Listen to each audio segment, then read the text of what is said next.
suppose we're ready with the camera in the back? You good? Do we have a flag in the room by any chance? Right next to you, Thank right? you. Would you all please rise for the Pledge of Allegiance? I pledge allegiance to the flag of the United States of America and to the republic for which it stands, one nation, under God, indivisible, with liberty and justice for all. Thank you. Before we get started with the joint meeting, we will have a village board meeting immediately following the joint meeting after the town board leaves. But maybe we could hear for just a second from Councilman Dan Torres of the town board. We're here at the Lefevre House, or the 18th. Actually, can I just make a motion to open the meeting on Oh, right. behalf of the town? Second. Sure. Second, all in favor? All in favor? Aye. Aye. There we go. Okay, and we don't vote to open our meetings; we just open them. So We're official now. I'm sorry. Anyway, I'd still like to hear from Dan because we're in the is it the 1899 house? 1799 house. We did post there was the Lefevre House on Facebook. So if you're looking for the Lefevre House, you're not here. It's on Huguenot Street, the oldest continuously occupied street in America.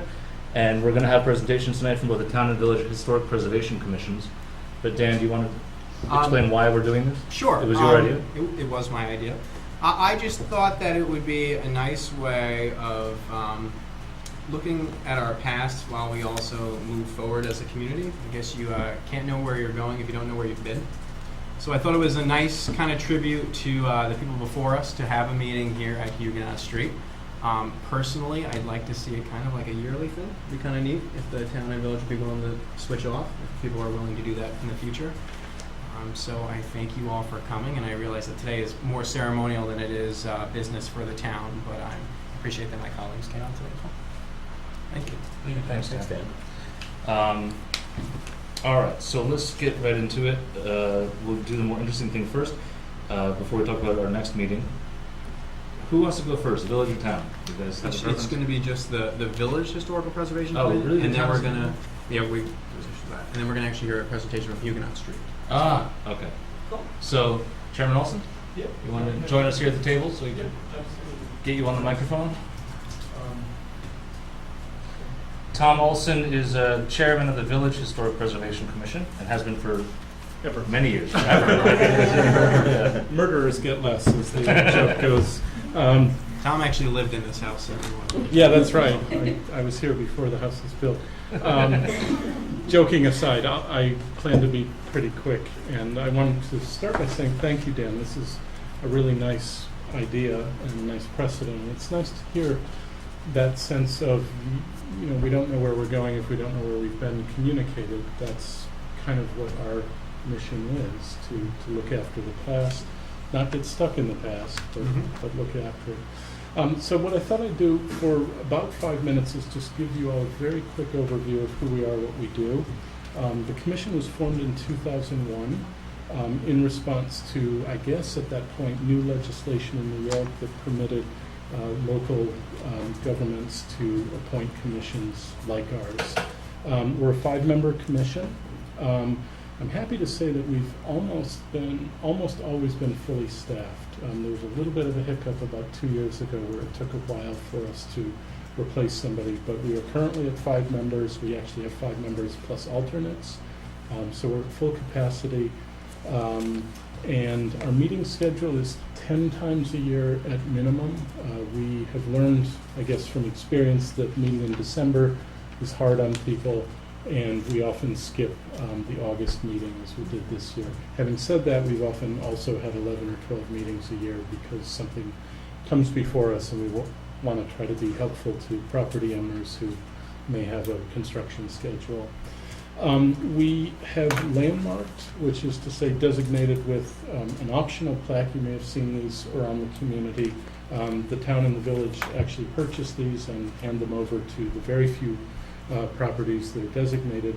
If a property owner wants more detail, then that additional bronze plaque is at their expense, which is a lot for a custom plaque. But we provide these, and scattered through the village are 12 landmark properties that we have done since 2001. So we oversee those 12 properties. We also inherited Huguenot Street as a historic district, and in fact most of our business as it were, comes from the range of Huguenot Street, because anyone on the street in the district is considered historic property. So even a so-called non-contributing house, if it's doing significant exterior work, needs to come to us for what's called a certificate of appropriateness, and that we're basically the gatekeepers to make sure that exterior work is done with some historical sensitivity. And I'm happy to get into the details of what that is. In addition to that work, we publish a fact sheet that we send to everyone within the district and to those 12 property owners. We do that on an annual basis so that they're reminded of our meeting schedule. They're reminded of what it is we're doing and why we're doing it, and what the procedure is for getting in line for a certificate of appropriateness. We try to outline in that brief letter, and there's an accompanying brochure that explains that painting your fence the same color is not anything that has to come before us. Replacing a broken board on your fence or even on your house, but changing to vinyl windows is another matter, and even re-roofing is another matter. So there's a kind of spectrum of things that we have to pay attention to. We also published a little over 2 years ago a brochure that I'm happy to pass out. This may be familiar to some of you, but this concerns, I think, the project that we're proudest of in recent years, which is that we obtained national and state recognition on the historic register for our downtown district. And once that happened, it was our next move to produce this brochure, which we're very happy with, both as a design statement and a set of guidelines. And it went out to everyone in the new downtown district as a set of recommendations. They're based upon national standards that everyone in the preservation community understands and adheres to. So everyone got a copy of this. Who knows what happened to those copies? It's also available as a PDF download. The third main thing that we do outside of the kind of core mission is that periodically we present awards within the village for a program that we started a few years ago called Partners in Preservation. And those are paper certificates given out to property owners who've done something that improves a property's physical condition, but on a property that's never going to be landmarked, or isn't landmarked. So it's a lower standard, but it's a way that we in the village, Jason signs the certificates as mayor. We just recognize some of the property owners who have done the right thing, made the right move. And you actually, at the back of the brochure, you have a not completely current, but reasonably current list of who those property owners are. And I think you can see that each of those has done something pretty nice. The other thing that we do, and it's very rare, we've done it only 12 times in our 12 plus years, we also landmark properties, and we will do that on a case-by-case basis going into the future. What that means is that when a property is landmarked, it then becomes held to a higher standard for exterior work, and any exterior projects go not only to the building department, but to us for our surveillance, our guidance. At the moment, we've been thinking about other things, but we did, with Dan's excellent help, actually do a landmark this year, which was the Peace Park, largely in recognition of its historic significance for same-sex marriage, but there's actually other reasons. It's a notable feature of the village, and on that basis also we landmarked it. So that's sort of what we do in a 5 or 6, I hope, minute nutshell. I thought I might take the occasion just briefly to say that we do have a small and I think modest wish list going forward. We're very excited about the comprehensive master planning that's going on now, and we would very much like to be and stay a part of that discussion. I think New Paltz has evolved a lot since the last couple of master plans, and I think the attention to historic preservation, to the economic benefits that come with destination tourism and historic tourism are very much on our minds. So we have actively been pestering our wonderful liaison to say, where are we in the process? And I know there have been some hiccups, but we want to be part of that discussion. So I think one of our big wish list items is to make sure that the next master plan has even more cognizance, more space given to what we do. And I think along with that, we'd like to see more coordination, especially with our village building department and planning board and ZBA. We kind of operate in our own orbits, and we're certainly friendly with each other, but there's no real mechanism for periodically checking with each other. We check in on a case-by-case basis, and I think we'd like to see a little more coordination and articulation there, especially if we move toward some kind of more rigid recommendations or mandatory guidelines for exterior changes. That almost necessarily implies a closer relationship with the building department, planning board, ZBA, getting us in the mix somehow. Different communities do it different ways.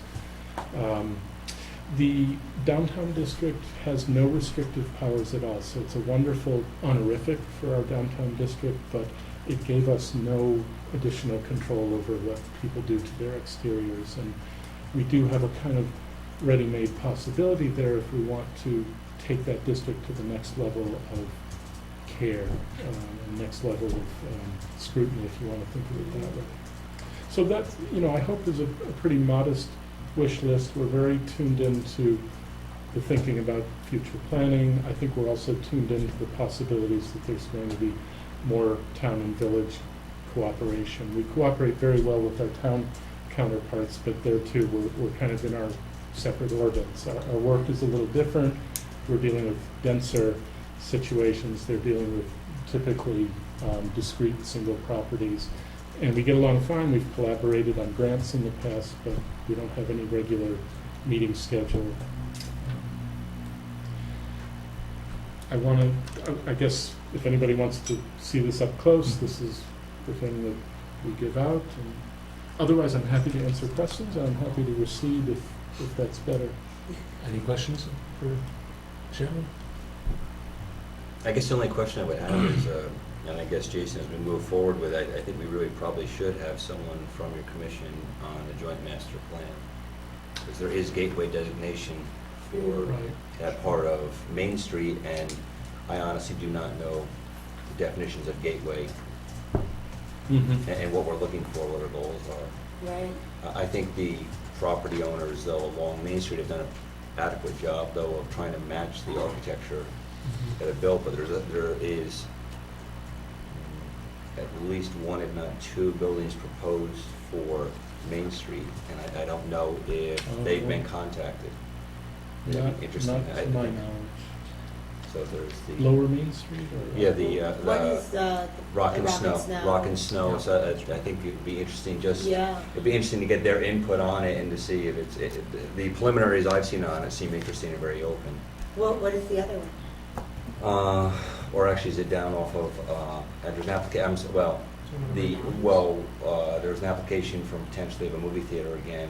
Okay. So I don't know where that's going though. I don't know what stage that's in. So that Right. the back of it would be on Main Street. So I don't know how that affects the gateway. So there's two people that have spoken with the planning board. I don't know Right. what phases they're in. And I think it's interesting that the cover is. At one time, this was a jail for. Yes. Yes. And a firehouse and. Yes, and none of my relatives ever did any time in that, actually, by the way. I'm definitely clear. I just happen to know that. We have records to Thank you, yes, you can check corroborate records. that. There were no of my relatives were ever in that jail that I know of. Tom, you do a 2-year wish list, and one question. One is if I could see the argument for making the downtown historic district, which I think doesn't exactly line up with our zones. Probably not. Probably not, but Yeah. regardless, I could see a good argument to be made for having the same controls there as for the historic district at least. Mhm. And if that's something that the commission wants, please draft the law that you want. I mean, you have Okay. access to the village attorney. Yep, Yeah. at least indirectly we do, sure. Yeah, or directly. I mean, you can call him, and if there's a problem, I'll talk to him and Yeah. say that you can call him. But laws are easy to draft. I mean, I think you guys have done them before. Yes. Yeah. So Yeah. if you just wanted to write it might make sense to have an overlay district, which is a zoning district or a floating zone. There's two different tools there, but you can talk Mhm. outside the meeting. But it's a way to have a zone that kind of rests on top of your base zoning, so we wouldn't have to necessarily change our zoning map or our zoning code in order to have Right. all those protections in the downtown historic We could district. define a historic Yeah, district it can be a district that over this encompasses current different zone. baseline And sort zoning of floats over. and floats over. Yeah, so Mhm. look up floating zones, look up overlay zones, see which tool works best, and because that's an easy one to relatively easy. That just requires you to write the local law and then kick it to Us us, to pass and it, we'll yeah. pass it. You Right. can also work with Bren White, Yeah. who's in the back. Oh, that's right. She's Hey, the- Brandon, what's your master's degree in, by the way? My master's is in historic preservation. I thought so. Yeah. We work very well together. Yeah, good. So for you and HHS and the town board, you know that our Brenda White, if you haven't met her, the village's new director of planning. Hopefully here for many, many years, and we'll be able to put her expertise to use helping both the government's historic efforts and the nonprofit sector's historic efforts in New Paltz. We've got an ally and someone who knows more than anyone who's sitting at this table, Yeah, probably. including me. Yeah, I'd exactly. be the first to say that. No, So- that's terrific. But and the other one, the easy one to fix is, we did have, I believe years ago, we tried at least one meeting where it was myself and all the board and commission chairs, Yes. in terms of knitting together the planning board, ZBA, and historic preservation a little bit better. Is that something you think maybe we might want to do with either it's just the mayor or the mayor and the board, or just see if there's a majority? But I could see a meeting not only of chairs of boards and commissions, but maybe we only have a few department heads. Right. Department heads and at least the mayor, if not the mayor and the village I board. mean, the main thing would be to get them together. Right, that's what I mean. Not necessarily us That's what I together, mean, yeah. although it sounds like something, of course, we I probably think all want majority to be yeah, at. right. Yeah. But I guess the simple question is, how often do you think that that's useful? Quarterly, twice a year, annually? Because we can set up the first one and I mean, work annually from sounds there. good for a start. Yeah. Nobody needs more meetings in life than are Right. necessary. So I guess I'm thinking in those terms. I think a lot would depend. I mean, if we move to a more restrictive floating or overlay zone, then we're going to have a lot more to do with the planning board. Right. And then that, I think, will generate the need to meet more often. But that's So for good. now, Kate, you have those notes? I actually just sent the message to Will. He's asking what kind of law, so Okay, good. And the note about the meeting? I do. So, well, I know it'll probably take a while to set that up, given the number of people involved, but we'll set up the first one and go from there. Yeah, no, that sounds really good. And I wonder, Tom, though, before you jump into local laws and whatnot, is one thing too is to decide, and it's something I've been talking about probably for 8 or 10 years, is standards of design, or what is it that you want it to look like, and then what is out there for money to assist them. If we take Main Street, Yeah. for example, the majority of Main Street is owned by small business owners or by landlords that own a couple buildings. There's no one there floating in buckets of money. Right. So what is out there to assist them to bring it back? And I'll use one of the newer facades, like I think even McGillicuddy's did a nice job by using copper and kind of fit it in there. But then we kind of, but then you kind of have a mix of a few of some modern or postmodern cement facades. Mhm. Do they really fit in as well? But was funding available, or can we maybe start searching out grants or funding out there that would assist some of them to help match their We We facades? have the revolving loan Yeah, we have the fund. revolving loan. That's Yeah. really. So before we jump, I wonder, before we jump into law, I think getting input is great, but before you jump into dictating what you're going to do, what is out there to assist the developers? And, is there parts of Main Street that are going to be built? Yeah, we have over $500,000, right, 600,000 in the revolving loan fund? Yeah, it's in the 500. 500,000. And to Yeah, Kevin's it's point, like what is the 551. what is the end goal here? Like, what are we trying to make our Main Street look like? Kevin's got a Yeah. very valid point, I think. Yeah. Is what are you trying to achieve with a law? And can we do it maybe without passing local law? Is there assistance out there? Is there other ways to do it to get a unified look? And that would include all of Main Street, right from our very original gateway all the way up into town, coming off of Right. virtually the throughway all the way down. Can we start changing more of that to stone facades or? Well, that sounds like a conversation that could spark more regular contact between the town and the village. Yep. Oh, yeah, absolutely. Yeah. And, Yeah. Right. I'd also just like to go back to your point about the master plan as well. It's honestly getting so long, I don't remember what the makeup of our committee was, if we even have an additional Never seat. had one. I don't think we, We never got to that. far. We No, never got into that. Hiccups, right. Yeah. We never for got now. into that part of the But process. are you in any way heading that up, or do we know who? Well, we appointed liaisons from both boards to it, Yeah. and Okay. that's kind of where we are. And yeah, we just got back. myself, Dan, Jeff, and Tom. Tom. who's, Okay, great. So And a representative you from can college. keep us Yeah. posted, and I think we would But like. I do think it would be Right. important to have a voice either from the Yeah. town or village historical Yeah. preservation. Well, yeah, and I think we wanted to have some kind of steering committee, I guess, is Yeah. what we would call it. Yeah. And, it could be, And also with that, those meetings will be posted so that if other They're members of the public board, meetings. yeah, they're public meetings, therefore we don't have to worry about a quorum issue where Okay. too many board members are showing up. Right. So they're public. No, that sounds great.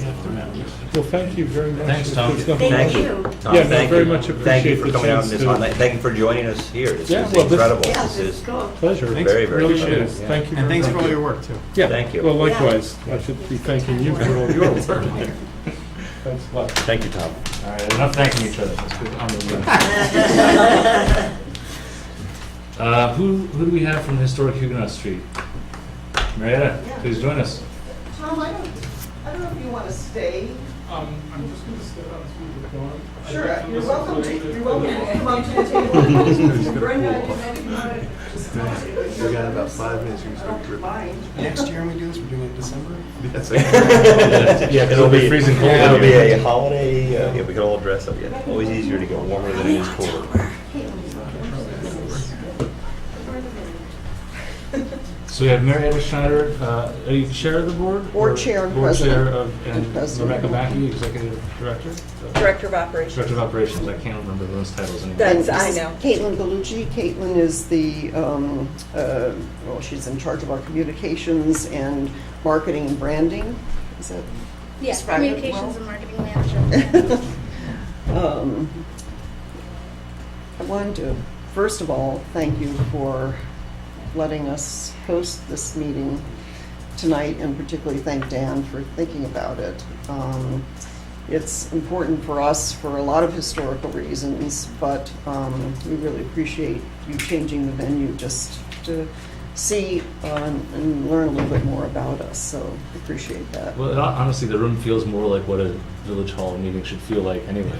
This is more like municipal than our municipal buildings. Well, anytime you want to come back, we're happy to have you, so. I feel like I'm in a New England town meeting, somewhere Exactly. old and. You got the portraits and Yeah. the table. you know. But I also wanted to thank you all for your service. You do an amazing job for our community, and it's a labor of love, I understand, so I just wanted to make sure that you know how much we appreciate it. I wanted to just touch on democracy and these traditions of town meetings, because New Paltz in particular, and this is something very unique about our community, has had this tradition and has certainly lived in a democracy for over 350 years. And there are very few communities in this country that can say that, particularly through the colonial period. Just like tonight, in that pre-revolutionary, or in pre-revolutionary America, the town meetings were commonplace. And the first town meeting in New Paltz was in February of 1712. 312, there's good 12s there, 312 years ago. They talked mostly about fences, but they had that concept of dividing land, and maybe there certainly came a historic preservation component to their work later on. But I think we all should feel the roots that go back significantly from the founders of this town and village. I think it's important for the board and staff of Historic Huguenot Street to build better relationships with you as well as the community. And for the past many years, I would say probably at least 5 years, we have been very inwardly focused. And as of last fall, the board has feels we're in a position now to be much more outwardly focused and make sure that we share this treasure more with the town and community, and that the community feels a part of this, which has not historically been the case. And but also with people across the country and even Europe and in other parts of the world, because this is such a rare historical place that we need to share it and be proud of it, and that pride needs to extend more into the community, I think, than is felt today. If I were to say innovative, fresh, engaging, challenging, ever-changing, growing at a record pace, and significant nationally and internationally, I doubt you would think we were talking about Huguenot Street. But indeed we are. And this is the new Huguenot Street in the direction that the board wants to take the organization. There are many other things that define Huguenot Street. You know, it's 7,000 years of history. It's not just the 350 or 400 that we refer to often with the European, more recent European immigrations. The work that we do on Huguenot Street dates back these 7,000 years to Native Americans. And we consistently do archaeology work that's important also to share with the community. There are, we also have taken a major step to recognize the contributions of enslaved Africans, and not only what they contributed to this town, but as much what they've contributed to our country. But in this, you know, mid to late 17, I think around 1770, every house on Huguenot Street, every landowner had slaves. And that's a fact that's little known, and it's also by 100% clearly a much higher concentration that existed in the South when you look at percentage of landowners that owned slaves. And that story is important for us to tell as we move forward. There's also this story of the Dutch architecture and the Dutch laws that originally kind of drove our government as far as the English laws and the, you know, the French, the diaspora of the Huguenots that has so many parallels to what's going on in the world today of, you know, people that are being murdered because of their religious beliefs. But all of these eclectic pieces really made New Paltz what it is today, this very diverse, progressive community. And I think that it's important for people that live here to understand that this didn't magically happen. It happened over hundreds of years that we became who we are today, and that we value the things that we do value. The archives and artifacts have been another kind of hidden treasure on Huguenot Street that we need to share more with the public. The stories of the people are amazing, and I would love the town and village to think of Huguenot Street as not Huguenot Street, but as the founding street of New Paltz. These are our founding fathers. This is everyone's. It's not just, doesn't just belong to Huguenot Street. And, you know, it's important for the town to kind of feel more of that, I think, as we move forward. These stories that people tell, or that are told through our archives and artifacts, you know, span the history of wars. And if you look at how many towns can have a 100-year history before the Revolutionary War and have the documents that talk about how people felt and what they were doing, what they were contributing, and, you know, then the Civil War, and We had then the Gilded Age, and then the Great Depression that followed, and 2 major wars. All of these eras and how these major things, how these milestones in our history not only affected America, but we want to make sure that we can tell the stories of how they affected everyday Americans that lived in New Paltz. We're blessed that people had the foresight to preserve. And I was listening to Tom and the vision that we have going forward, and I hope we continue to share that vision of kind of protecting the resources that we have. And it's a mix of things that we need to protect, but it is we have such a special foundation to build on that. I think it's incredibly exciting, and that work is really important. Huguenot Street is unrivaled, and because we live with it every day, I'm not sure that we all appreciate it as much as we can. Because of this broad sweep of 7,000-year history that is documented here, there is no other place in the country that can tell the story through a museum on a 1-mile street. This history that spans so much time. It is a very unique place. Our journey, collective journey, is going to continue. Every day history gets made, just like it's getting made today. Someday there'll be a little note that the history continued, that governance, that Huguenot Street had a tiny role in the governance in 2014. But we all make that history. It'll get recorded, and somebody 100 years from now will be sharing that story. So we all contribute to it. We're all a part of it. And I want, not just me, but I think the board and staff really wants this monument to be shared with the public and with its governance.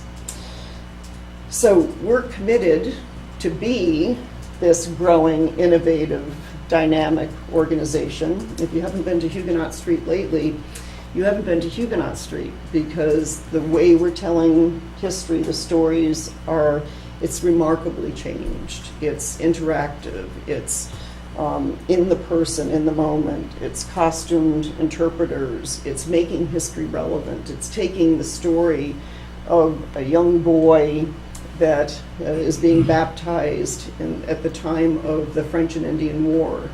And it takes it through the American Revolution. This is just kind of one little story we tell today, but through the American Revolution, he goes on to be one of the first Americans and a congressman in the U.S.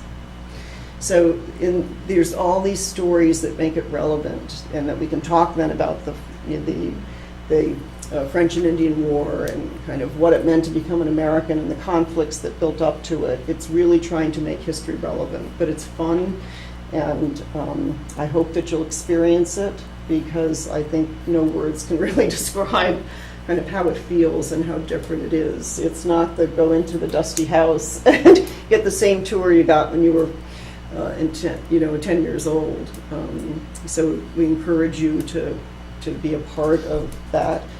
And continue to help us to build those relationships. There are 2 major projects that we're undergoing right now. We're not here to ask for anything tonight, but we want to set the stage to come back and probably ask for some things. But we're undergoing a long-term strategic interpretive plan, and that's going to include how do we want to use each of the historic homes on Huguenot Street. Right now, we only have 4 homes open to the public. We need to continue to interpret and decide what's our vision for some of the other houses. So that plan will then drive a site plan. How do we want the site to look? What's going to define it? What's going to make it feel special? How will people know they've arrived? How do we kind of help expand some parking? I think we have some land to do that, but all of this is going to be changing some of the dynamics, and we're going to need your help and support to make that happen. But we're not going to ask for much until we get these long-term plans in place, so that the town and village can really see the total picture of what we're trying to accomplish. We had started to try to do some things piecemeal, and we realized that wasn't going to be the way we should do it. So these plans are going to be important for us to come back to make sure that people have an understanding, at least a better understanding of what we're trying to accomplish. So I think with that, I'll just see if you have any questions and know that we're here and I guess, where are you in your strategic planning process? Is it really just the beginning of it? well, in some ways, it's the beginning of kind of this interpretive planning piece. We've been having a strategic plan for the past 5 years, a Right, part of right. which was financial, and now we're heading into the things that are physical and strategic from a guest experience perspective. Got it. So this is a continuation of a very long-term. It's one Kind of- piece of this much larger. Correct. So strategic plan. we're at the beginning of that interpretive phase. We've got the interpretive plan. We met today to kind of talk about next year and kind of the pieces we want to add for next year that will build on that. Good. So I'm hoping by the end of this year, we'll have the interpretive plan laid out for the next probably 5 years. And then probably the next few months into 2015, we'll have a better sense of the site plan. But the early stages of the site plan, but at least a vision.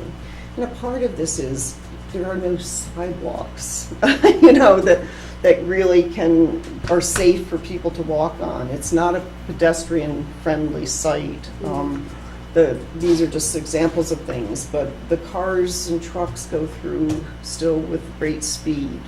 And it's very scary to have school children and adults walking on the street when people are speeding through.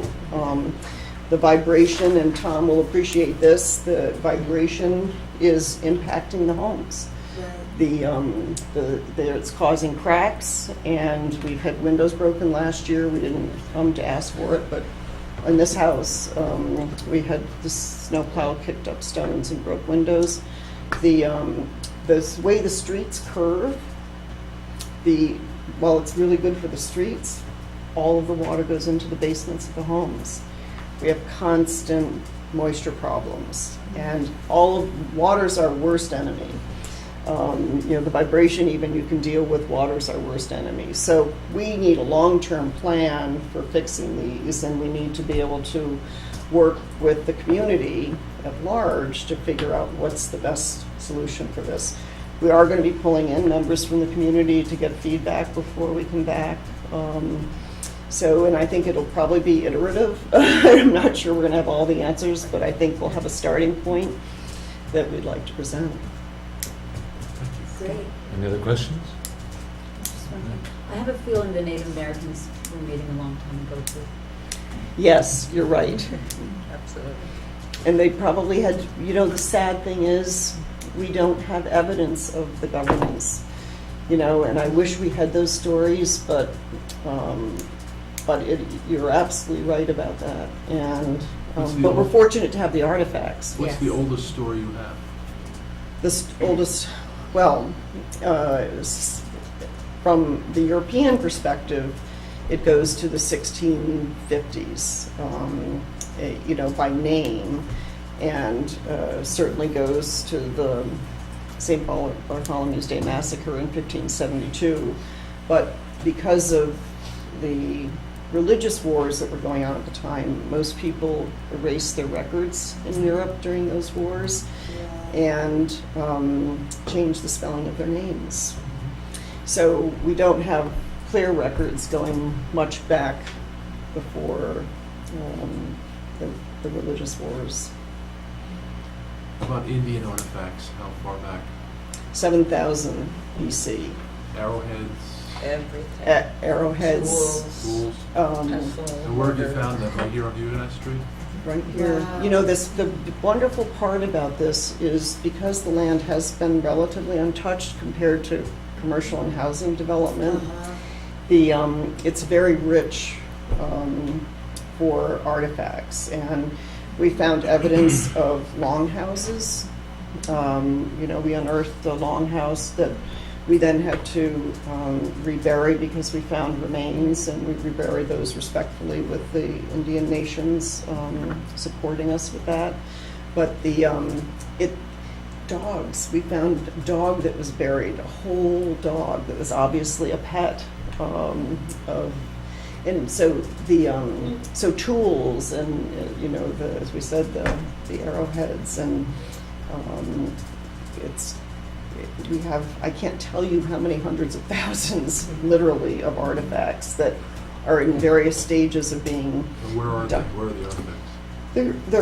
A lot are at SUNY New Paltz. Professor Diamond has been doing a lot of the archaeology work, and he's housing them for us. We have some on Huguenot Street. There are some in New York, because we hired at one point somebody from outside the community to help us with the volume of work that we were getting. So there's 3 basic sites where we have the artifacts. But the relationship with SUNY has been fabulous in trying to expand and document. I know when we did the sewer interceptor past the Du Bois Fort,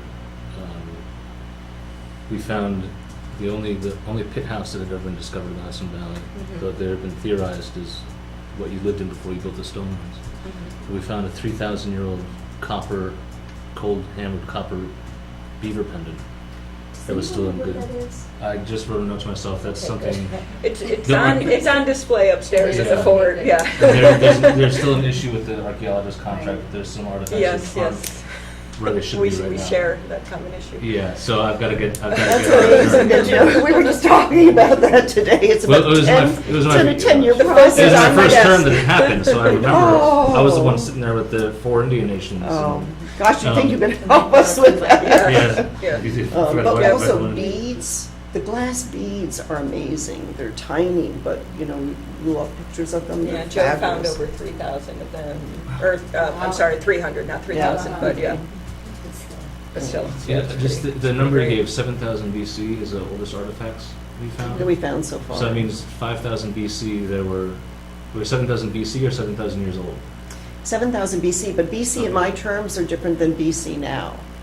The whole, Well, no, it's the same BC, but there's the BP, which is before present, which is 1950. thank you, Yeah, yes. that's BP. So is it 7,000 BP or It's BC? BC. Okay, so 7,000, not 2,000. 7,000, so 9,000 years ago. Yeah, when the glaciers receded. And I was actually up in Split Rock, and I was realizing that, well, if humans are just the same everywhere, that means that as long as there have been people here, they've been coming up here to go swimming. Sure. And then you think that the pyramids were built in about 2800 BC, so you've got a good 4,000 years of people swimming at Split Rock before the pyramids ever started to go up. It's crazy. And, we still are trying to find what people were eating. And, someday we'll keep getting deeper in the digs and be able to, we haven't found a Privy. privy, so we don't even, Yeah. I know, that's gonna be the Oyster big shells. find. Lots of Joe is oysters. searching every year for the privy, because that's where you get all the food, Right. kind of, we learn about the food that they were eating, more about the food they were eating. Any other questions? Well, Thank you. Thank you very much. Thank you. Thank you very much. We appreciate everything, thank you. And we'll see you in several months. Yes. Sounds good. We're gonna skip right over the warm periods, the good time to be in this building, right? That's right, yes, Hot in the please. summer or cold in the winter, and so. No, actually, we can get the heat cranked up, Yeah. so. Good. Turn it up. The air conditioning is a little bit more problematic, and we were just saying that, of course, we picked the hottest week of the. Yeah, exactly. summer. Right. All right, Chairman Don Kerr of the Public Access Committee is next. This is a joint committee of the town and the village. Thank you. Before I do that, there's this fog that comes over joint meetings when it comes to public comment. Yep. And it's on the agenda this Oh. time that you didn't call for it. You're right, Just thank a you. quick comment to the joint boards. The Village Environmental Policy Commission is will be recommending to the village board to ban plastic bags in retail stores. And I think it's a real opportunity for joint action by the town and the village. I think if the town were to look into this issue, you don't need to look into it very deeply to be compelled and convinced it's a good idea. We are right now behind China, Hong Kong, Australia, much of Africa, San Francisco, Washington, D.C., and I think if the village moves forward with such a move, it would at least be worth the town's while to look at it as well. I know Dan has educated himself on this and is willing to take lead with the town, so I just wanted to make that suggestion to the joint boards. Thank you. Thanks, Tom. And just out of curiosity, is there anyone else here who would like to speak to, in public comment, to the joint town and village boards? All right, just check. Thanks, appreciate it. I wanted to speak about what has been the poster child for a lot of years for shared municipal services, and that's the Joint Town-Village Public Access Committee. At present, I'm not sure that that body is in place. I don't believe it was approved at the organizational meeting by the town. So we right now have a joint committee, which is in effect with the village, but not in effect with the town, and I suggest that needs some attention and some rectification. You need to have some body in place.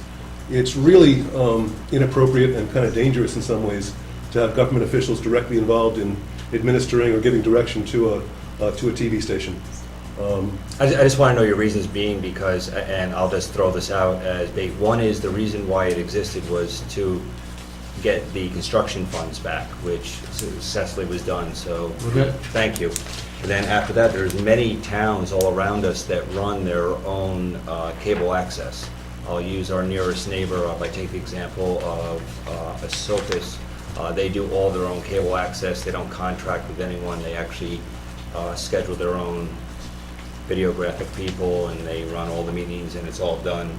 They run all the computers there that play all of it on, and they don't have any complaints. And I believe Lloyd is similar. I think Lloyd also runs all of their own without using an outside company. So Don, I'm not saying no, but I'm just wondering, what would a joint access committee do? Don, before you get into that, just a historical note, Jeff. I only know this because I created this committee in 2004 with Max Schnurr, who doesn't live here anymore, and Pete Healy, who you know.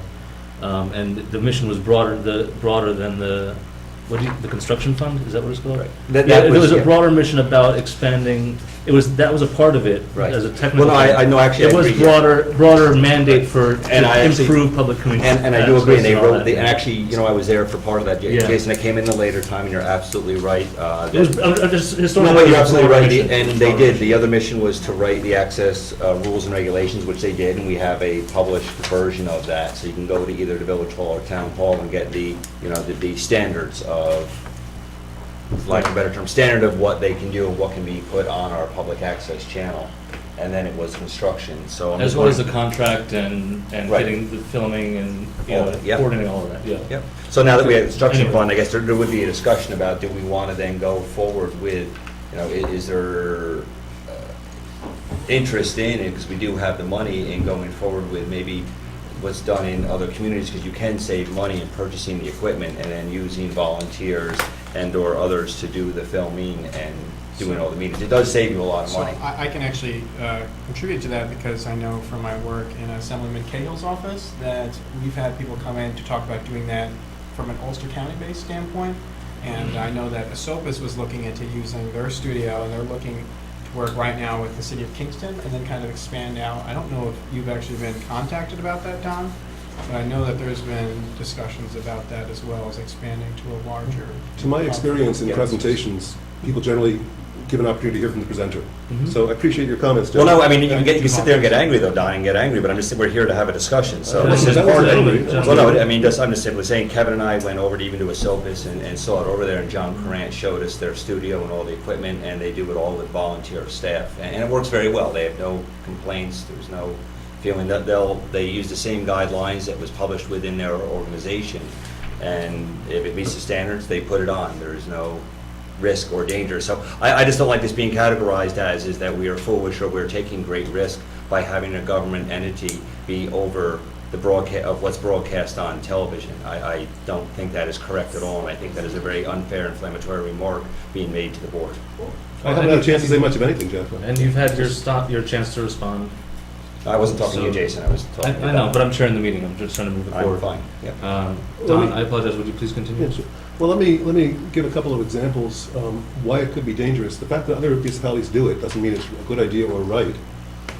I think in the most extreme examples, and I don't mean to be offensive, I'm using an extreme example, you would have situations where TV stations are run by governments in other countries, you know, like Russia and China. It's not generally a good idea. You can have a situation where government officials can be directing the camera operator on close-ups and camera angles.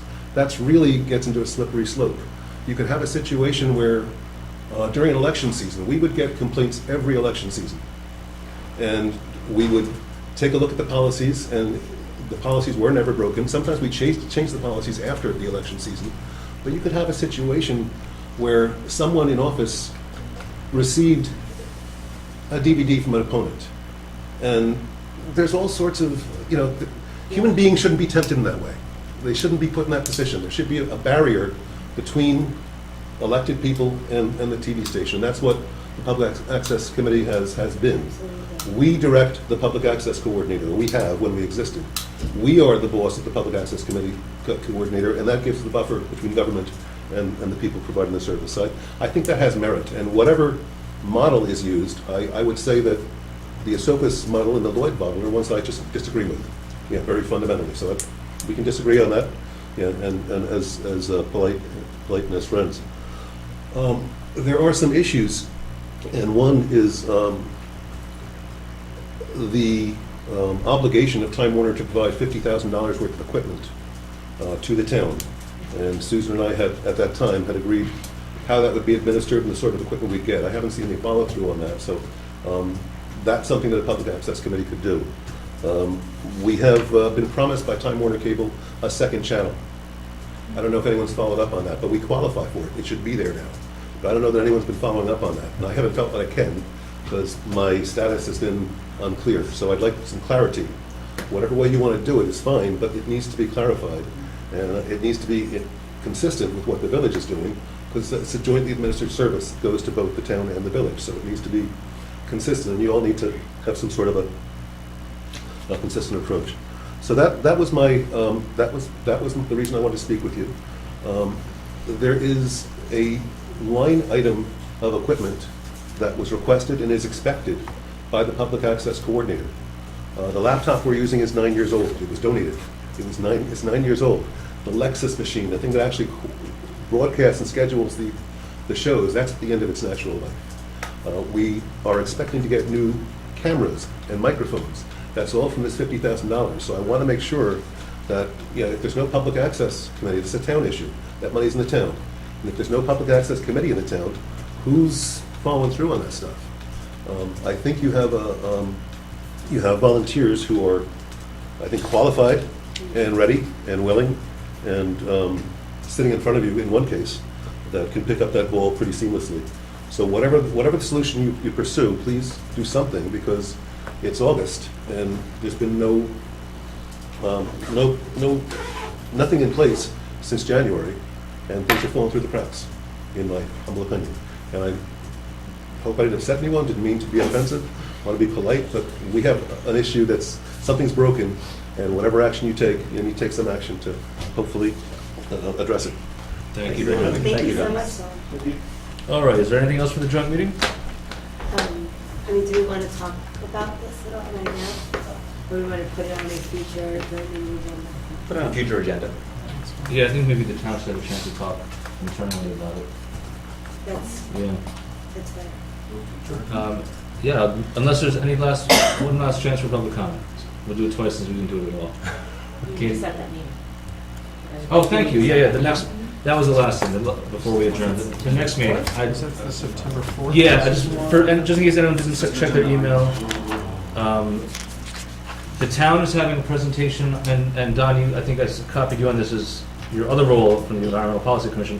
The town is having a presentation on September 4th on the Millbrook Preserve proposed plan, and the supervisor would like to invite the village board to attend that meeting. And if approved, we could have that serve as a joint meeting to also discuss the RFPs for the master plan consultant.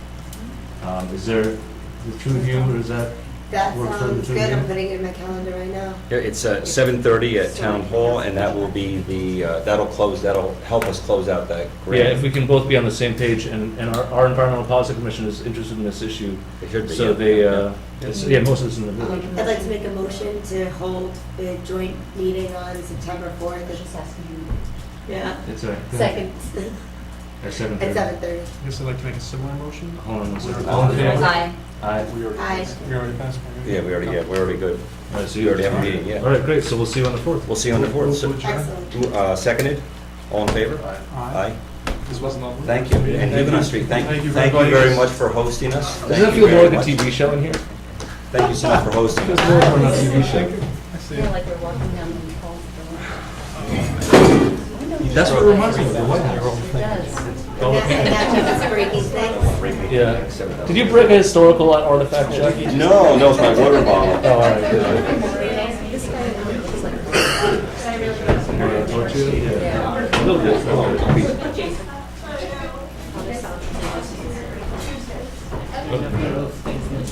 Oh, I see, thank you. I would request that the board consider the event request for the rally on. They're rethinking testing rally. Yes. Is there any objection? No No. objection. Thank you.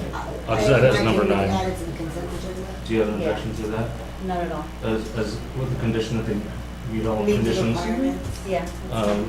Okay, all in favor? Aye.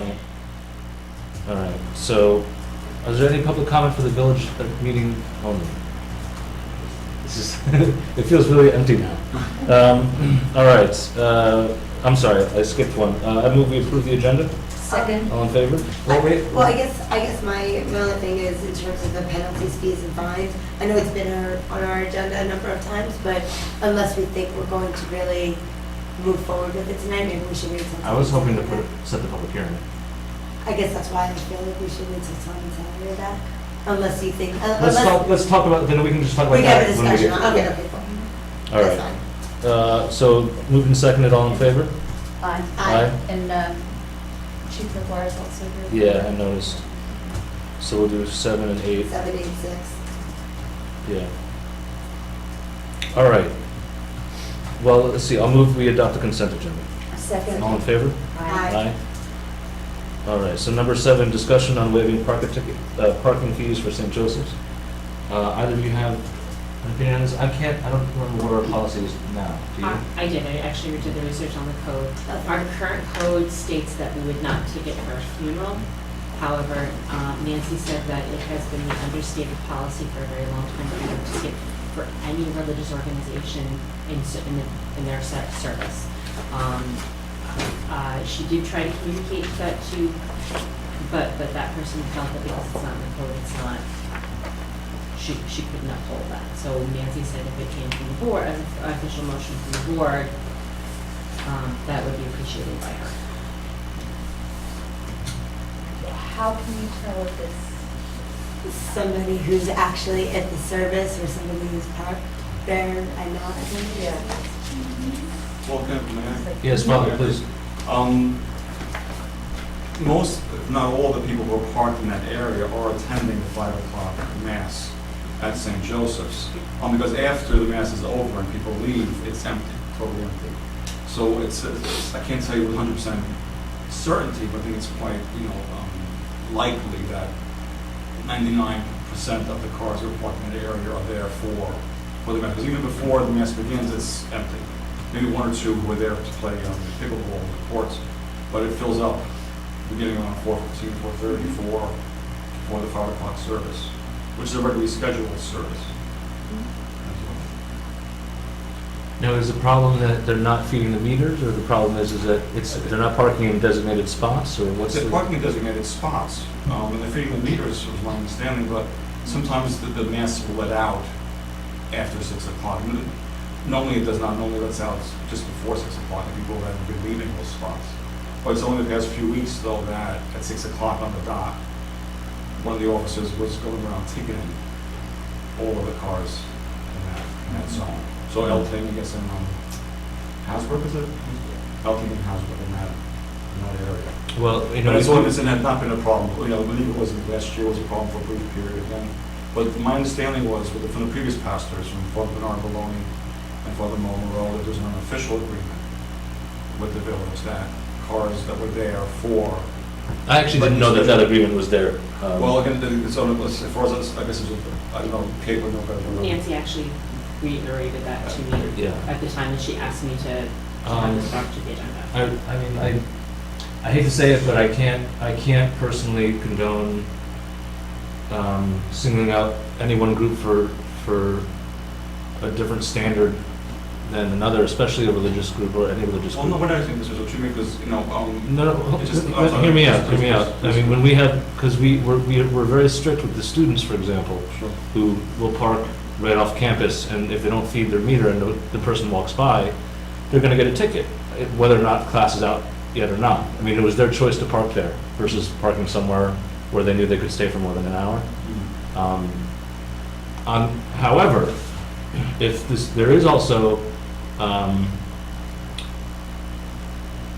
also don't condone our parking enforcement officers hovering, waiting for meters to run out, or just going to areas they know to target, looking at 6 minutes and 30 seconds and you get the ticket. If they happen to be there at 6 as they're walking, doing their rounds around the village, is one thing. But if they go there knowing mass gets out and saying to try to rack up some tickets, no, that's not acceptable either. So I mean, that's something I can do something about myself internally. And in all fairness, Something that we've talked about generally. It's come up as a concept, yeah. Yeah, this, small window of grace period where Yes, yes. somebody is not immediately writing the ticket if somebody's coming back at 6:05. Right. So, and hold on, I would just one more point, Yeah, go on, sorry. and then I was done. And I understand it's a reasonable, rational response to suggest that religious services as a category should not be ticketed. In general, you have older people are more likely to attend service than other things, so you could have an issue with accessibility and other issues that related to that demographic. However, that's a different problem to solve. I mean, if there's, if we need more handicap spaces, that's a different ball of wax, than people's meters running out. And also the fact that I don't think religions should be exempt in that way, as a category. In the way that just having a separate standard of law or standard of behavior dealing with religious organizations than anyone else. So, for example, yes, it can be frustrating that your meter runs out when you're going to church. It can be just as frustrating that your meter runs out when you're going to lunch. Of course. You know what I mean? I don't want to. But if there's an officer Right. that was several times. If it's that, that's a different I don't issue. see that, that's not a fair choice of words. Has been making sure that at 6 o'clock on the dot. That's unfair. Target, even though odds are they'd be out in 5 minutes later. So that's that. Yeah, I agree with you. Religious organizations Right. should not be given special treatment. And I agree with you, it's completely unfair what you That's unfair. So that's what we're more concerned about. Is you said that we're being targeted because we're a religious organization. Right. That's at least I understand where the problem arises because we're a church, we're a religious organization, Catholic or otherwise. We're just a community group has a regularly scheduled service that we can't guarantee will end at 6 o'clock on the dot. And also, it is an older crowd who goes to the 5 o'clock mass Right. and 8 o'clock mass as well. It's an older group, so we can't have them rush out the door either. And I don't want to cut the masses to half an hour. That's not fair to the people who are Right. attending either. We're going to try to make the masses. We're going to try to tighten them up to avoid this kind of thing happening. But as long as we're not being not targeted. We're not being unfairly singled out because we're a religious organization. I don't want to forgive me if I'm negatively portraying the officer, but we just don't want to be. Because like I said, we treated unfairly as everyone else. We're equals to everyone else in the community. Yeah. That's the only thing we're worried. That's fair. So Pam, did you want to say something? Yes, on August 16th, I went to 5 o'clock mass, and I received a parking ticket, and it was marked 5:08 in the evening. And I usually park in the back in the parking lot, but because of physical reasons, I parked on the street. And I was under the understanding that you did not have to put money in the meter. It would have been difficult to get on the other side for one thing. And if I were guilty, I would have paid for it, but I was under the understanding that the town and the church had an agreement whereby if we attended mass, we would not have to put money in the meters. I'm sorry for the misunderstanding. Thank you. So I don't know whether it was a new officer, wasn't aware of it, or what. I did go down on Monday, the following Monday, and brought the ticket down to the clerk. I have it with my name and telephone number. And they were going to call me after a decision was made to let me know if I had to pay for it. It wasn't the money, it was the principal involved. That's all. Thank you for this. Thank you. What do you two think? You always change the time of meters too. Well, first of all, the meters end at 6, that's when you have to stop paying, and if your mass starts at 5, aren't they 2-hour They would be meters good there? for the hour, and then, yeah. Yeah, so if you're, Do the meters even function on Sundays? Or No. just Saturdays? it's a Saturday 5 Yeah. o'clock It's mass. just Saturday. But if you're getting there before 5 and you put in enough money for just over an hour, you should be fine, because at 6 o'clock, the meters are done. That's But true. my mother also believed that you didn't have to volunteer doing religious service anywhere Right. in New Paltz. And- So therefore, that understanding, which obviously has been around, And has should not have been. made her do what she did. If she had known she had to put the money in, she would have put the money in. It's the woman who doesn't get tickets. Well, I think I understand what you're saying, but this unspoken, unwritten, or rather unwritten agreement is not something that binds. It's unwritten, there isn't a policy. If there was a policy, then, this would be something we could take care of in that regard. But I think without that policy, we cannot, I think that our parking enforcement people were doing the church a favor, and there may be someone new who just isn't extending the same favor. But it wasn't a policy of the village, it wasn't a decision to do. It was something between the staff and just the way that they function doing their job. It wasn't, and it wasn't directed, or wasn't anything like that, and Oh, no, Yeah. we're not implying that it was. We're not Okay. implying it was a conspiracy. No, we're not. Well, When I say conspiracy, no. But also, I'm wondering now with the thing there's no parking, no fees on Sunday. I wonder if that, in fact, that our Saturday evening service is actually a Sunday service. I wonder if that was part of the unofficial. what do you mean it's a understanding. Sunday service? In the Catholic tradition, the Saturdays was Saturday Vigil, in which it's actually the same services that we celebrate on Sunday, because Sunday begins on Saturday evening. So I wonder if that was the origin of that unofficial understanding that at 5 o'clock mass. I don't know. Which was 5:30 previously, until about a year ago, I think it was. But the meters don't work, I mean, we don't, the meters stop after 6, as Rebecca's right. yeah, we don't, Yeah. yeah, So you after 6 shouldn't be it's getting free. tickets, as long as you feed the meter for that hour. For that hour, yeah. Yeah. I have a And some question people also though, have- because you kind of have, said that you feel, I don't want to use the word targeted either, but I know, It's a very good word, yes, a very I good guess my word. question is, in Yes, terms yes. of feeling that way, is there evidence that is there reason for that? Because that's something that we would want to look into more. I mean, no yes. demographic should be targeted in any way, so. What, no, it's just, my feeling is though that the officer was told twice, I believe, until this was discussed, not to continue this practice, but it continued to happen. So after the first time I called Kate and we discussed, then Brian as well, I talked to Brian. I was told that this officer was told to hold off until we got this meeting. By the village board? No, Okay. Okay, but but then it happened again and again and again.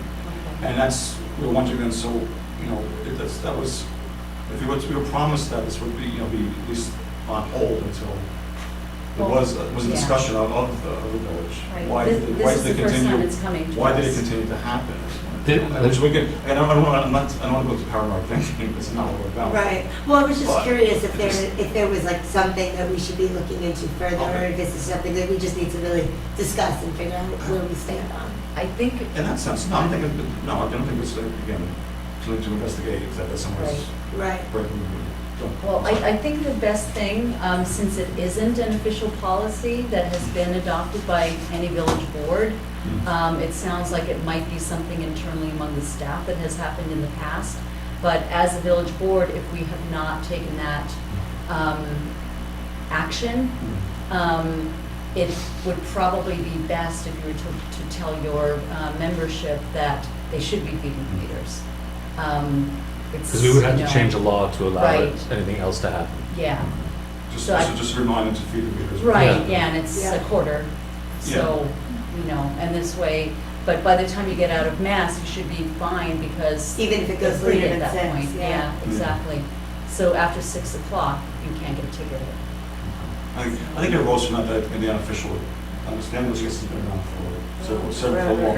I've only been here for a year and a half, so I don't know the backstory on all this. Right. And I think we're telling you that policy is no longer there. It's evaporated, null and void. Okay. Well, it was never But official. it never was anyway. It never was official anyway, yeah. So that's what it comes down to. Would we just? Should I speak to Sorry? somebody about that ticket? Well, so the tickets that were issued, are they still bound to pay bills and late fees as well? Because also told the late fees would be waived. And so, You were told that the late fees would be waived? well, that there were, yeah. That, I think what was said was that, actually, that's the note I just passed Yeah, on, okay. is considered that there is a collection of tickets related to this matter in the Okay. treasurer's office. We asked them to hold, well, Nancy asked that we hold off on this until we brought it to the board. We brought it to the board. If they're responsible for the tickets, will the board consider allowing them to waive the late fees? I'd support that. Yeah, that's that's fine. It was- yeah. So I'll move that we waive all late fees regarding this Second. issue. All in favor? Aye. Aye. So that we can do that for you at least. Okay, well, thank you very Yeah. much. And I'm sorry? No, I was talking about, No, it's That I not. have to pay. So you need the $20, tickets right? themselves, they have They the. have to pay the tickets themselves, just not the late fees. Okay, because I did go down that following Monday. Yeah. anyway. Yeah, so you pay it as if you were as if you got the ticket today and you're paying tomorrow. Okay, so go back into the clerk's Yeah. office and take care of that. Mhm. Thank you very much. Thank you. Thank you very much. Thank you, Father. Thank you. Thank you. We came this close to saying thank you, Father, for I've sinned. It's that time. That's a different moment. There's a confessional over there. All right, let's see. Now we have the fire. Now I don't have anything on the fire truck except this one sentence fragment: discussion on approving the specs for the fire truck. Right. What is it that we're discussing? You need a formal motion. Are we that we want to adopt the specs? Is that what we're doing? We've been sent all the information. Okay, we went out for an RFP, obviously. We have a book. Yeah, I have many books. Yeah. it's, So we went out for an RFP, which we got back 3 bids to replace our ladder truck, Mm-hmm. which is what I kind of anticipated. 1 bid, and I've gone through 3 of these, and this is the smallest actually of the 3. From page to page through the whole thing. 1 spec does not even remotely meet our requirements. So that was, and I did send a for memo. the aluminum ladder. So we want to eliminate that one. That one We're is just completely shooting in the dark. eliminated because, yes, it is the lowest price of all of them, but it's not even remotely close to our specifications, which I sent in the memo. But we've got 2 to choose from. 2 that do meet our specs and would absolutely serve us well. And the cheaper of the 2 is emergency 1, fire apparatus out of Florida. The truck is built, it is sitting in Ocala waiting for us to take action. And what's the price tag on that one? I already had discussions with Nancy. Okay, the price tag on that is $939, $956. And what was the price on the second? Do you remember? It was, the second one that was acceptable was $1,057,000 and some change. So it was a little bit over $1 million. And And why emergency one over the other one? Because it's Simply priced, are they simply equivalent, or price. are they No, it's different? more than price. It's favorable that it is the cheaper of the two, Right. but it also is what we have and what we're used to and pretty much what we've always used. So it's a continuity of what our members are used to. It's basically the same truck that's sitting there with 20 years of technology added onto it. Right. But the skeleton of the truck, the operation of the truck and everything is what our guys are used to.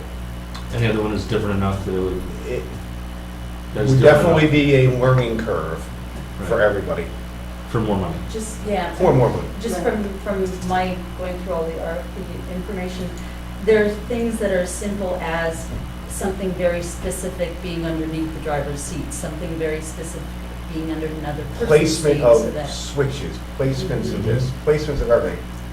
The cheaper of the two that are acceptable to us is the one that we're absolutely familiar with. Right. And it Makes would be sense. my recommendation. And this would also come with a return on the old The vehicle. 939, 956 also includes a $100,000 trade-in for our truck. So it was originally $1,039,000. No, it was Or originally so- 939, 956. Taking the 100,000 off, it becomes 839, Okay. 956.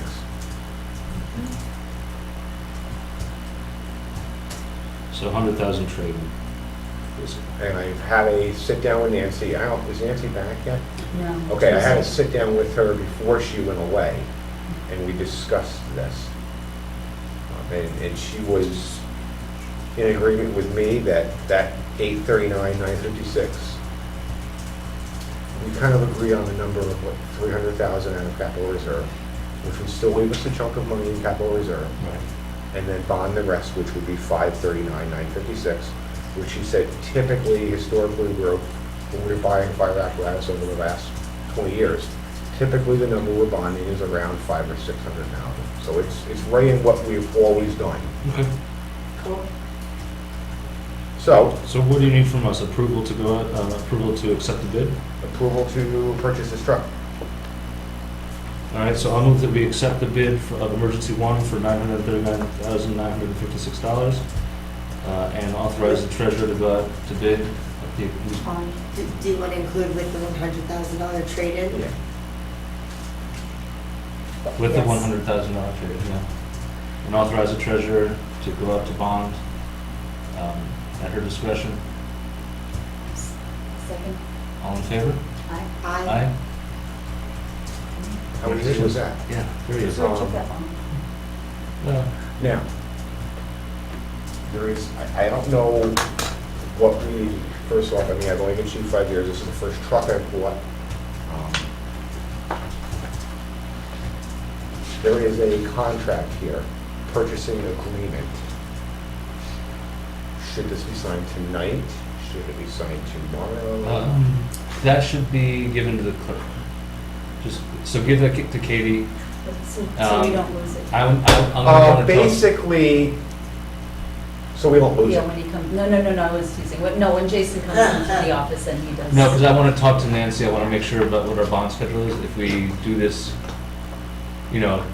tomorrow, or if we have to do this next month, or, I want to make sure I know what our, because I can't remember off the top of my head when we're borrowing again. It's coming up soon. Fire department wise. I can tell you what, the fire department, this year we paid our last bond. We Okay. paid the last payment on our bond, so we're bond-free fire department wise now. Right. I just want to make sure I don't miss a step, so I want to talk to Will and Nancy before I sign anything, I just in case. yeah. So just give that page to Katie. Actually, you have this already. If you have this binder, which you have, because there was two Okay. copies, then you have this too. That's fine. If not, I am around tomorrow, Katie. So, that being said, And I'll be in the office tomorrow anyway, so I'll check on this stuff just business hours. Do you want to authorize Jason to sign it pending only the appropriate people, the approval of all the appropriate people? Yeah. Okay. Yeah, I'll make that motion. Second. All in favor? Aye. Pending the attorney and Nancy. okay. So Nancy's back when? Tuesday. I'll talk to Roseanne too. She may be able to give me what I need Okay. before Nancy gets back. All right. I just, and I'm not trying to push it, where I don't want to lose this truck. They put this truck, the reason this truck actually came in about $80,000 cheaper than the other one that was acceptable is because they already built this truck. So there was no, we didn't send them a whole thing of papers and say, what do you think about this? Right, right, Which, right. when you do that, then they have to get their engineers involved and make sure what you're asking for will actually work. This truck was already built by them to take out on the road, to be a show truck. It never left the factory because they knew that we were actively pursuing it. My guess is I'll have everything signed by the end of the week. And it'll be ready to go. That'll be acceptable. Unless there's something weird that Nancy tells me I'm gonna do. I can't hand you I'm something. sending that I'm lucky I back. can read this. Okay. Obviously, So I'll be we're good. talking to them. Well, thank you. That'll work. Yeah, I'll call you as soon as I have it. I will be around all day tomorrow. If I can bring up one more thing. Yeah, sure. Past the lap truck. About a month and a half ago, I spoke to a John Deere UTV. Yes. Unfortunately, the timing was I was like 3 days later getting on a plane to go to Right, Alaska. yeah. So that being said, Alaska was wonderful. I'm back. The chief of New Hamburg Fire Department, who has the picture, left on vacation. So now everybody's back. I went over, I looked at it. Mhm. It is absolutely spotless. It's like the day it came out of the showroom. It's a 2007 John Deere, which is just an exceptional machine. It's diesel, which means it's absolutely, engine-wise, indestructible. It'll run from now until the end of time with very little maintenance. It comes with a trailer to haul it. It has 120 hours on it. They won't do mileage on machines like that, it's hours, which is virtually nothing. Yeah. It is, How much? without a spot on it, 95,000. 9,500. Yeah. 9,500. It was- Okay, yeah, that's a little bit it better. was- 9,500. They were asking 9,999 because anything over 10, they have to advertise it. Mhm. But being as it's from one fire department to another, they can just say, we'll just go under the 10,000. Comes with a trailer to haul it around if need be. I spoke to my John Deere guy at Pine Bush John Deere and explained the whole thing to him, the model, the hours, all of that. He basically told me over the cell phone when I was standing in front of it to buy it quickly before they figure out how much it's worth. I kind of reiterated to him that they know what it's worth. They're just trying Right. to do one fire department to another fire department. Sure. They're buying a brand new one. We have none. Yeah. I would love to have one that is capabilities for parades, for rail trail access, for Right. so many Absolutely. things that I personally, So and you- Sally's one concern was, do I have that money in my budget? And you know what, I think I probably do. Yeah, but we also have the equipment reserve for equipment Yes. purchases. I- Do you want to use that? How much do we have I left over think- after the truck? About 200,000? about 100 and change. After the. I mean, 9,000 out of 100 is, you know, I mean, It really, I know Sally's concern was, well, purchase a ladder truck, and can you just take the second budget? I probably could. I could take a little here, a little here, a little here. I could probably do that. I would also be comfortable taking the 9,500 out of capital reserve as well. So I would very much like to purchase this, and a month and a half ago, the board seemed like, yeah, just go look at it. Yeah, It sounds like a very right. good deal. Yeah, I think everybody. So- I'll move to authorize the chief to buy the UTV. And I will talk to I'll Nancy second. Yeah. as soon as I get back Right, about getting yeah. the money. So, if you could do this, ask Nancy to have, something from her for our joint meeting on, September. Well, you don't want to vote on it now? No, I'm just saying, so that we know what budget line it comes out of, et cetera, et cetera. Yeah, why don't we do Yeah. that instead? Instead of voting we'll on it vote, tonight? we can Oh, vote you to. think vote now? Yeah. That way I now, can tell the chief but- over there, we are gonna take it. Yes. Just give me 2 weeks to Yes. figure out where the money's coming from, but So let me rephrase my motion then. I'll move that we authorize the chief to purchase the UTV using the capital reserve fund if necessary. Second. that'll work. Any Yeah. discussion? No, I mean, we talked about this with the full Right, board, yeah. you know, when you can. About a month and a half ago. Yeah, all I'm saying is for the meeting on the Just have board, info to have information from Nat and see Where the where money's it's coming coming from. Yeah. Whether it's capital just to make reserve it or out clear of to different everyone. lines, my budget. Mhm. Okay, all in favor? That's all. Aye. Aye. Thank you very much. Thanks, chief. Thank you. All right, we've got one more thing on the agenda.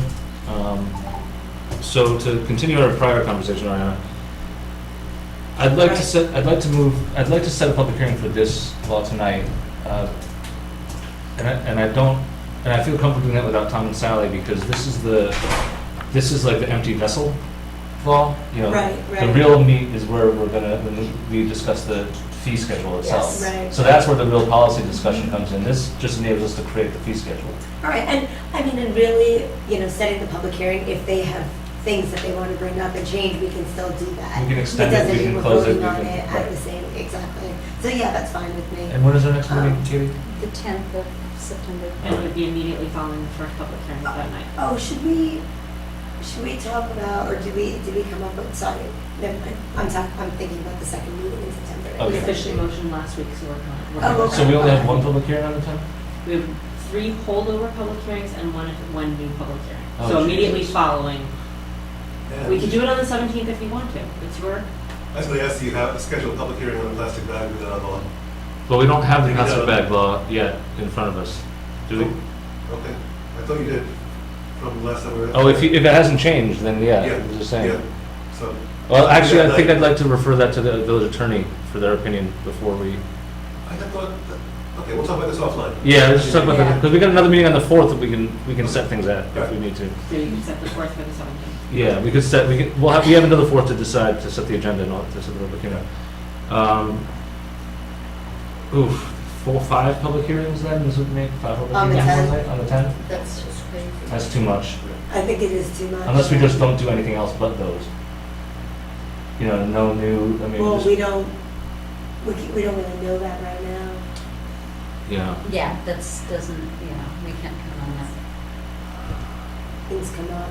All right, so why don't we do it on the 17th? Mm-hmm. Do we have any on the 17th? No, And what, 7:30 p.m. on the 24th? 17th. The 17th. 17th.